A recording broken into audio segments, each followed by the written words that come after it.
program is incredible.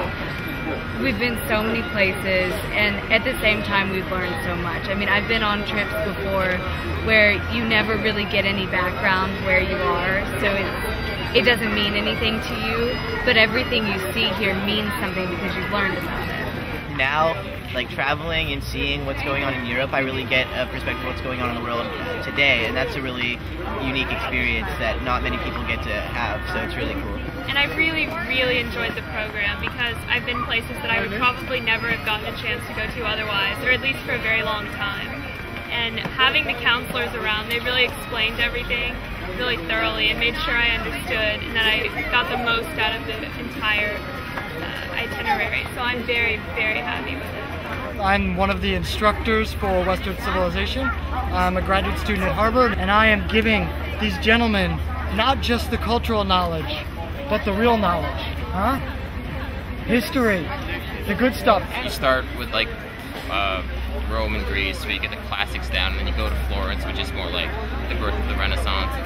You know, so you get the more, the Renaissance ideal, and then you get into like the Reformation in Paris, and I'm just really looking at that church behind me because I can't take my eyes off it. I really loved, we took a trip when we were in Greece to the Temple of Poseidon at Sunion, and we went to like the secluded beach, and we also we sat around and we read Plato around the Temple of Poseidon, and it was so amazing. It was almost surreal. Like, I'm going to tell all of my friends about that. It's incredibly awesome. In Athens, first time in a strange city, a lot of people immediately found the Starbucks near our hotel, and I said, guys, come on, we're in cafe culture, the Mediterranean, we'll get some real coffee. And I finally, when we were in Rome, took them to my favorite cafe, took a bunch of students to my favorite cafe, and one of them, who was a die-hard Starbucks fan, came to me and said, oh my God, never again.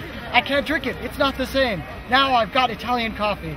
I feel this one for like a step above tourism because a lot of people come and like just look around at the sites, but we actually learn in depth, but really quickly in depth, like what it's about, where it comes from, and the beginnings of it.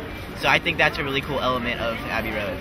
Well, I think that it's pretty much just about the right level of class per day. We do 2 to 3 hours of class, and it's really refreshing after being in school all year to get outside and do some class and actually see what you're talking about. But I have to say, I think my favorite part has been the teaching style and the staff here, because instead of, focusing only on the text, they know what they're talking about. They're interested in telling you about it, and you get so much more out of it. Like, I have been entertained in class. I really like the way it was set up because, you go to Greece, you learn about ancient Greece and so on, and then if you need to talk about something that happened before in, say, Paris, then you can say, oh, do you remember back when we were in Rome when this was happening?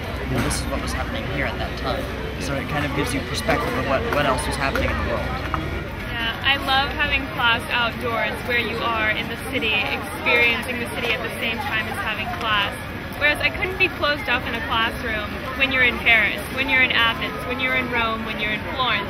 You have to be out experiencing it at the same time, because that's the only real way to learn about anything. And it's really cool to be able to call home and be like, so what'd you do today? It's like, oh, nothing, just went swimming in the Aegean Sea.